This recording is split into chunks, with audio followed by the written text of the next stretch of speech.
Hi friends, last క్లాస్లో మనం హ్యామింగ్ code అనే దాని గురించి డిస్కస్ చేసాం కదా. సో ఈ హ్యామింగ్ కోడ్ అనే దాంట్లోన 2 టైప్స్గా మనకు క్వశ్చన్ అడుగుతారు. ఒకటి జనరేటింగ్ ద హ్యామింగ్ కోడ్ అని ఒకటి అడుగుతారు. అదేవిధంగా ఆల్రెడీ ఒక డేటా అనేది రిసీవర్ అనేవాడు రిసీవ్ చేసుకుంటే సో అందులో ఒకవేళ ఎర్రర్స్ కనుక ఉన్నాయా లేదా అని ఫస్ట్ ఐడెంటిఫై చేయాలి. ఒకవేళ ఎర్రర్స్ అనేవి ఉంటే దాన్ని మనం రెక్టిఫై చేయాలి. సో అదొక టైప్ ఆఫ్ క్వశ్చన్గా అడుగుతారు. సో మనం ఆల్రెడీ లాస్ట్ క్లాస్లో జనరేటింగ్ ద హ్యామింగ్ కోడ్ అనే క్వశ్చన్ గురించి చూసాం. సో ఈ క్లాస్లో మనం ఏం చూస్తాము అంటే సో ఇక్కడ ఒక ఆల్రెడీ సో అక్కడ ఏంటి మనం అక్కడ సెండర్ సైడ్ అనేవాడు రిసీవర్ సైడ్కి ఒక డేటా అనేది సెండ్ చేయాలి. సో దానికోసం మనం ఒక ప్యారిటీ బిట్స్ అనేవి యాడ్ చేసి దాన్ని రిసీవర్ సైడ్కి పంపిస్తున్నాం.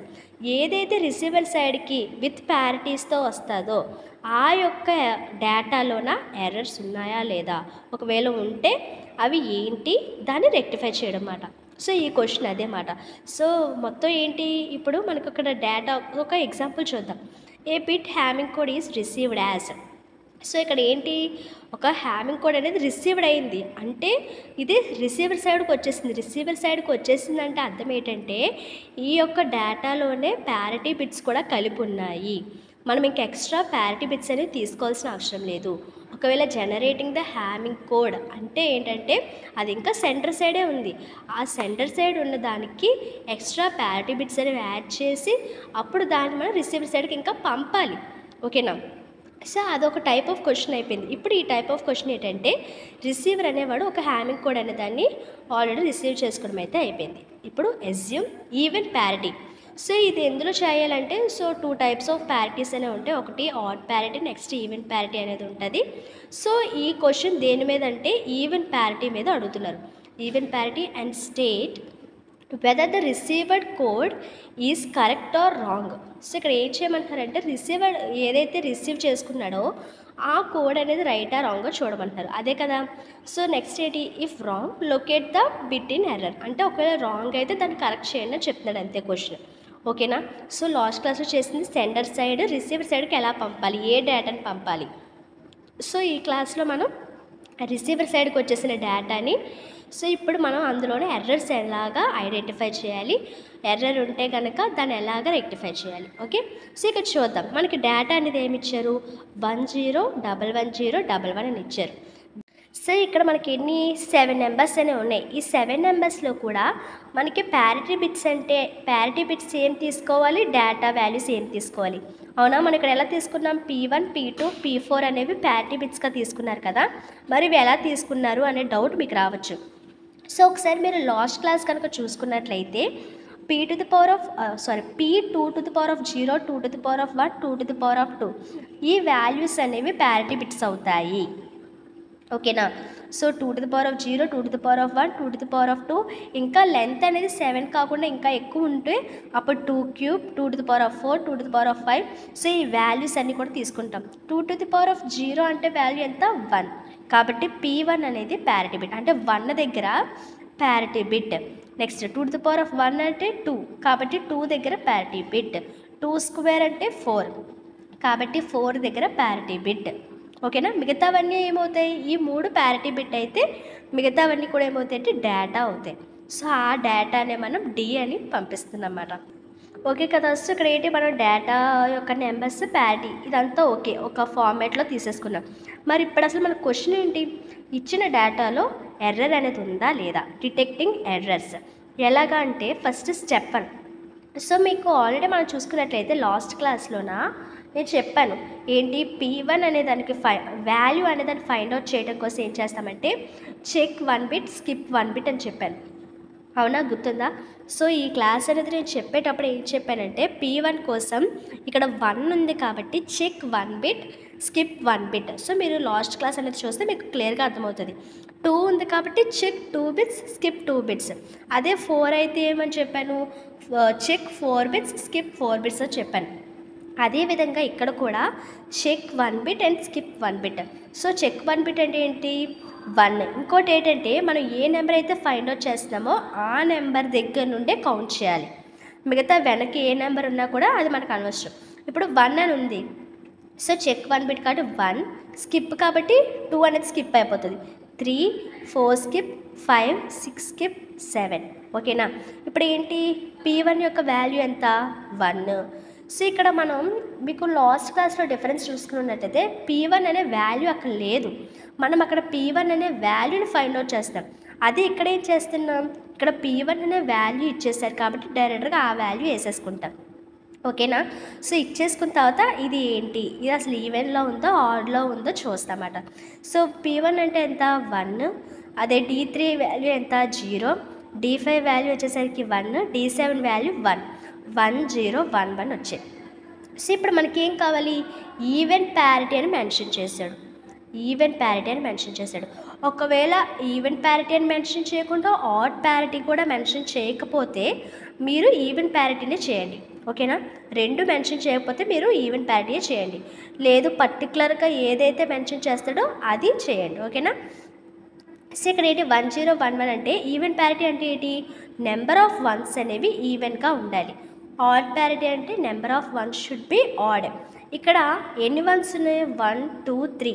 సో 3 వన్స్ ఉన్నాయి, 3 వన్స్ ఉన్నాయంటే 3 అనే నెంబర్ ఆడ్ నెంబరా ఈ నెంబరా, సో 3 అనే నెంబర్ ఆడ్ నెంబర్.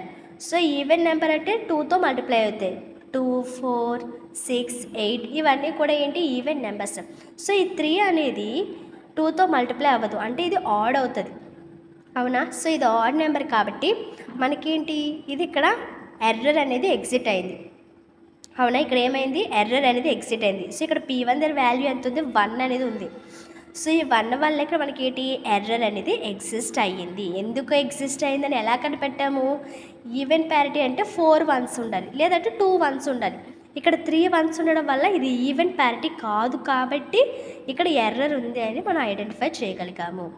అదేవిధంగా P2కి నెక్స్ట్ P4 కూడా చేద్దాం. సో నెక్స్ట్ P2కి చూసుకున్నట్లయితే సేమ్. ఇప్పుడు ఏంటి check 2 bits and skip 2 bits. ఏంటి ఇక్కడ 1 అనేది కాబట్టి చెక్ 1 బిట్ స్కిప్ 1 బిట్. ఇక్కడ 2 బిట్స్ కాబట్టి P2 కాబట్టి 2 బిట్స్ని చెక్ చేయాలి, 2 బిట్స్ని స్కిప్ చేయాలి. నెక్స్ట్ ఏం చేశాను, ఏదైతే మనం ఫైండ్ అవుట్ చేస్తామో అక్కడ నుండి స్టార్ట్ చేయాలి కౌంటర్. ఇది ఏదైతే వెనుకుంటాయో అవన్నీ ఇంకా అవి వదిలేయాలి, ఇంకా వాటిని కౌంట్ చేయకూడదు. సో ఇక్కడ P2 అని స్టార్ట్ చేస్తాం. సో 2 3 చెక్ 2 కదా. సో చెక్ 2 బిట్స్ కాబట్టి P2ని D3ని చెక్ చేస్తాము, P4 D5ని ఇక్కడ ఏం చేస్తాం రిమూవ్ చేస్తాము, D6 D7 అనే దాన్ని చెక్ చేస్తాము. సో ఇక్కడ అదే రాస్తాం P2 D3 మళ్ళీ 4 5 స్కిప్ 6 7 చెక్ చేస్తాం. సో వాల్యూస్ వేసుకుంటాం. P2 దగ్గర ఎంత ఉంది 1 ఉంది, D3 దగ్గర ఎంత ఉంది 0 ఉంది, D6 దగ్గర 0. సో 1 0 0 1 అనే వాల్యూస్ ఉన్నాయి. సో 1 0 0 1 అనే వాల్యూస్ వేసుకుంటాం. ఇప్పుడు ఏంటి ఇది ఈవెన్ ప్యారిటీయా ఆడ్ ప్యారిటీయా. సో ఇక్కడ మనం ఇక్కడ ఏంటంటే ఇక్కడ ఏంటొచ్చింది ఆడ్ ప్యారిటీ వచ్చింది. అవునా. 1 0 1 అంటే 3 వన్స్ ఉన్నాయి కాబట్టి ఆడ్ ప్యారిటీ అంటాం. ఆడ్ ప్యారిటీ అయితే P1 దగ్గర 1 వేసుకోవాలి. ఓకేనా. మనకు అక్కడ ఆల్రెడీ 1 అనే వాల్యూ ఇచ్చారు P1కి, కానీ మనం ఇక్కడ వేరేగా మళ్ళీ మనం ఏంటంటే ఆడ్ ప్యారిటీ అయితే 1 అని వేసుకోవాలి, ఈవెన్ ప్యారిటీ అయితే 0 అని వేసుకోవాలి. ఓకేనా. అర్థమైందా. ఇక్కడ ఆల్రెడీ మనకి P1 వాల్యూ అనేది డేటాలో వాడే ఇచ్చేస్తాడు, కాకపోతే మనం ఇదంతా ఫైండ్ అవుట్ చేశాక నెంబర్ ఆఫ్ వన్స్ ప్రకారం అది ఆడ్ అయితే P1 దగ్గర 1, ఈవెన్ అయితే ఇక్కడ 1 ఉన్నా కూడా 0 అని వేసుకుంటాం ఈవెన్ ప్యారిటీ అయితే. ఇక్కడ అదే చేసాం. ఇక్కడ ఏంటిది ఈవెన్ ప్యారిటీ ఏంది, ఇక్కడ 2 వన్స్ ఉన్నాయి. 2 వన్స్ మీన్స్ అది ఈవెన్ నెంబర్. 2 అంటే ఈవెన్ నెంబర్ అని నేను చెప్పాను. ఇది ఈవెన్ కాబట్టి ఇక్కడ P2 దగ్గర ఏం వేసుకుంటాం మనం 0 వేసుకుంటాం. ఇక్కడ P2 దగ్గర మనకి ఇచ్చిన డేటా ప్రకారం ఎంత ఉంది మనకి వాల్యూ, P2 దగ్గర ఇచ్చిన డేటా ప్రకారం 1 అనే వాల్యూ ఉంది, కానీ ఇక్కడ మనం ఏం తీసుకుంటాం 0 అని తీసుకుంటాం. ఎందుకు తీసుకుంటాము, ఇది ఈవెన్ కాబట్టి. ఈవెన్ అయితే 0 తీసుకోవాలి, ఆడ్ అని వస్తే 1 అని తీసుకోవాలి. ఓకేనా. నెక్స్ట్ P4 దగ్గర కూడా ఏంటంటే 4 అని ఉంది కాబట్టి 4 బిట్స్ని చెక్ చేయాలి, 4 బిట్స్ని స్కిప్ చేయాలి. సో ఇక్కడ ఏంటి P4 నుండి ఫైండ్ అవుట్ చేస్తున్నాం కాబట్టి అక్కడ నుండి స్టార్ట్ చేయాలి, మిగతా వెనక ఉన్నవన్నీ కూడా రిమూవ్ చేసేయాలి. సో P4 నుండి స్టార్ట్ చేస్తున్నాం కాబట్టి చెక్ 4 బిట్స్ అంటే 1 2 3 4. స్కిప్ చేయడానికి ఇంకేమైనా మిగిలాయా లేవు కాబట్టి ఇంకా అలా వదిలేస్తాం, అంటే ఇంకా ఈ 4 బిట్స్నే తీసుకుంటాం. ఏంటి P4 D5 D6 D7 value ఏంటి 1 0 5 5. సో ఇక్కడ ఏంటి P4 దగ్గర 1, ఇక్కడ చూడండి P4 దగ్గర ఎంత ఉంది మనకి 1 ఉంది, D5 దగ్గర ఎంత ఉంది, సో రివర్స్లో 1101 సో 1101 ఓకే కదా. ఇప్పుడు మళ్ళీ లెక్కెట్టండి 1 2 3 ఎన్ని వన్స్ ఉన్నాయి 3 వన్స్ ఉన్నాయి. 3 వన్స్ అంటే ఏమని చెప్పాను ఆడ్ అని చెప్పాను. మనకేం కావాలి ఈవెన్ ప్యారిటీ కావాలి అదని అనేసి క్వశ్చన్లు అడిగారు. కాబట్టి ఇది ఆడ్ ప్యారిటీ కాబట్టి P4 దగ్గర 1 అని తీసుకుంటాం. ఇక్కడ ఎర్రర్ ఎగ్జిస్ట్, ఇక్కడ 0 అంటే ఈవెన్లో ఉంది కాబట్టి నో ఎర్రర్, ఇక్కడ ఎర్రర్ ఎగ్జిస్ట్. ఓకేనా, మనకు అర్థమైపోయింది ఎర్రర్స్ ఉన్నాయి అని అర్థమైపోయింది. ఇప్పుడు ఎలా రెక్టిఫై చేయాలి, మనకు క్వశ్చన్లో అది కూడా అడిగారు. మనకి క్వశ్చన్లో ఎర్రర్స్ మాత్రమే డిటెక్ట్ చేయండి అని అంటే సో ప్రాబ్లం లేకపోతుంది, మనకి ఇక్కడ కరెక్ట్ చేయండి అని కూడా అంటున్నారు. ఓకేనా, సో ఇక్కడ ఏంటి ఇక్కడ మనకి so P1 and P4 are not equal to 0. So P1కి P4 చూసినట్లయితే అవి 0 కాదు 1. So received code is wrong. So received code ఏంటి రాంగ్. సో మీరు ఇది రాయాలి. ఓకేనా, సో ఇది మీరు రాస్తేనే ఓకే మీకు క్వశ్చన్ అర్థమైంది అనేసి ఎవరైతే మనకి కరెక్షన్ చేస్తున్నారో వాళ్ళకి అర్థమవుతుంది అన్నమాట. మనకి కొంచెం దీని మీద మనకి కొంచెం నాలెడ్జ్ ఉంది అనేసి వాళ్ళకి అర్థమవుతుంది అన్నమాట.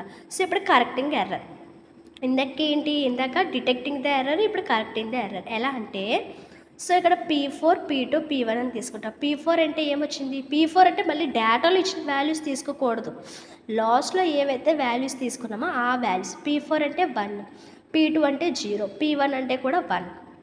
ఇప్పుడు P4 అంటే ఏంటి 2 స్క్వేర్ చెప్పాను కదా ఇందాకే. 2 అంటే 2 పవర్ ఆఫ్ 1, 1 అంటే 2 power of 0. So 1 into 2 power of square 2 square. ఇక్కడ 0 అంటే మళ్ళీ ఇక్కడ ఏంటి ప్లస్. ఓకేనా, సో ఇక్కడ 1 ఉంది కదా, ఏదైతే 1 అనే వాల్యూ ఉందో దానికి into 2 square plus 0 into 2 power of 1 plus 1 into 2 power of 0. అర్థమైంది, ఇక్కడ కన్ఫ్యూజ్ అవ్వద్దు. P4 value, P2 value, P1 value ఏమేమి వచ్చాయి, 1 ఒకటి వచ్చింది, 0 ఒకటి వచ్చింది, 1 వచ్చింది. P4 అంటే ఏంటి 4 అంటే 2 స్క్వేర్ అని చెప్పాను. సో ఇది కదా P4 వాల్యూ. సో ఏదైతే P4 వాల్యూ ఉందో దాన్ని 2 స్క్వేర్తో మల్టిప్లై చేస్తాం. చేసిన దాన్ని ప్లస్ 0 ఇంటూ P2 అంటే ఎంత 2 పవర్ ఆఫ్ 1 అని చెప్పాను. సో ఇది 0 ఇంటూ 2 పవర్ ఆఫ్ 1 ఇది ఒక వాల్యూ. మళ్ళీ ప్లస్ ఇక్కడ 1 ఉంది కదా 1 ఇంటూ ఏంటి P1. సో 1 అంటే ఏమని చెప్పాను 2 పవర్ ఆఫ్ 0. సో అదే ఇక్కడ రాసుకున్నాను. ఓకేనా, సో 2 స్క్వేర్ అంటే ఎంత 4. సో 4 ఇంటూ 1 అంటే 4 plus 0 into anything 0 plus 1 into 2 power of 0 value ఎంత 1. సో 1 ఇంటూ 1 అంటే 1. సో 4 ప్లస్ 1 అంటే ఎంత 5. ఇప్పుడు ఈ 5 అనే నెంబర్ ఏంటి అంటే ఎక్కడైతే ఎర్రర్ అనేది మనకి ఇక్కడ ఏంటి ఎర్రర్ ఎక్కడ జరిగింది అనేది తెలుస్తుంది అన్నమాట. ఈ 5 అంటే ఏంటంటే మనకి ఏంటి సో ఇక్కడ నార్మల్గా ఇది మనకి కోడ్ ఏంటి ఈ కోడ్ అనేది ఇచ్చారు మనకి. సో ఇదేంటి P1 P2 D3 P4 D5 D6 D7 అవునా. సో ఇది మనకి డేటా, ఇచ్చిన డేటా అనేది ఇది. ఈ ఇచ్చిన డేటాలో 5 అంటే ఏంటి D5 దగ్గర ఇక్కడ డేటాలో ఉన్న 5th నెంబర్ దగ్గర ఎర్రర్ అనేది ఆకర్ అయింది. ఓకేనా, సో ఇక్కడ మనకి ఏంటి ఎర్రర్ అనేది వచ్చిందని అర్థమైంది. దాన్ని ఎలా రెక్టిఫై చేస్తామో అది ఎక్కడ ఎర్రర్ వచ్చిందని ఎలా ఐడెంటిఫై చేస్తామంటే సో ఈ ప్రాసెస్ అనేది చేసిన తర్వాత ఏదైతే వాల్యూ వస్తుందో ఆ యొక్క వాల్యూ దగ్గర ఆ యొక్క నెంబర్ దగ్గర ఓకేనా ఏదైతే వాల్యూ ఉందో అక్కడ మనకి ఎర్రర్ అనేది వచ్చినట్టు. సో ఇక్కడ 5 అనే నెంబర్ ఉంది కదా, 5 అంటే ఏంటి D5. సో D5 దగ్గర ఎర్రర్ అనేది వచ్చింది అంటే అక్కడ ఎర్రర్ని ఎలా రెక్టిఫై చేస్తామంటే 1 ఉంటే 0గా, అదే ఇక్కడ 0 ఉంటే 1గా చేంజ్ చేస్తాం. సో ఇక్కడ 1 ఉంది కాబట్టి 0గా చేంజ్ చేస్తాం. సో ఇది మనకి కరెక్ట్ డేటా ఏంటి 1 0 0 1 0 1 1. మనకి సెంటర్ పంపించిన డేటా ఇదైతే మనకి కరెక్ట్ డేటా వచ్చేసరికి 1 0 0 1 0 1 1. ఓకేనా, రెక్టిఫై చేయడం ఎలాగో అర్థమైంది కదా. 5 అంటే 5th నెంబర్ దగ్గర ఎర్రర్ ఉన్నట్టు, దాన్ని రెక్టిఫై చేయడం ఎలాగా 1 ఉంటే 0గా మార్చాలి, 0 ఉంటే 1గా మార్చాలి. సో ఇది సో అర్థమైంది కదా. హ్యామింగ్ కోడ్ అనేది మెయిన్గా ఎర్రర్స్ అనేవి డిటెక్ట్ చేసి కరెక్ట్ చేయడానికి యూజ్ చేస్తాం. అందులో ఒక టైప్ ఎలా అడుగుతారంటే సెండర్ సైడ్ ఇంకా సెండర్ అనేవాడు ఒక డేటా అనేది తీసుకొని ఆ డేటాకి సమ్ ప్యారిటీ బిట్స్ అనేవి యాడ్ చేసి రిసీవర్కి ఒక డేటా అనేదని పంపడం, అది ఒక క్వశ్చన్. సో దాన్ని ఎలా అడుగుతారంటే జనరేటింగ్ ద హ్యామింగ్ కోడ్ అని అడుగుతారు. అదే ఇంకో క్వశ్చన్ ఎలా అడుగుతారంటే ఆల్రెడీ రిసీవర్ అనేవాడు రిసీవ్ చేసేసుకుంటాడు ఒక కోడ్, అందులో మనం ఇంకా ప్యారిటీ బిట్స్ ఎక్స్ట్రాగా యాడ్ చేయవసరం లేదు. ఆ డేటాలోనే మనం ప్యారిటీ బిట్స్ అనే వాటిని, డేటా నెంబర్స్ అనే వాటిని పెట్టుకొని అందులోనే ఎర్రర్ ఉన్నాయా లేదా ఐడెంటిఫై చేసి ఒకవేళ ఎర్రర్ ఉంటే దాన్ని రెక్టిఫై చేస్తాం. ఓకే కదా? So thanks for watching.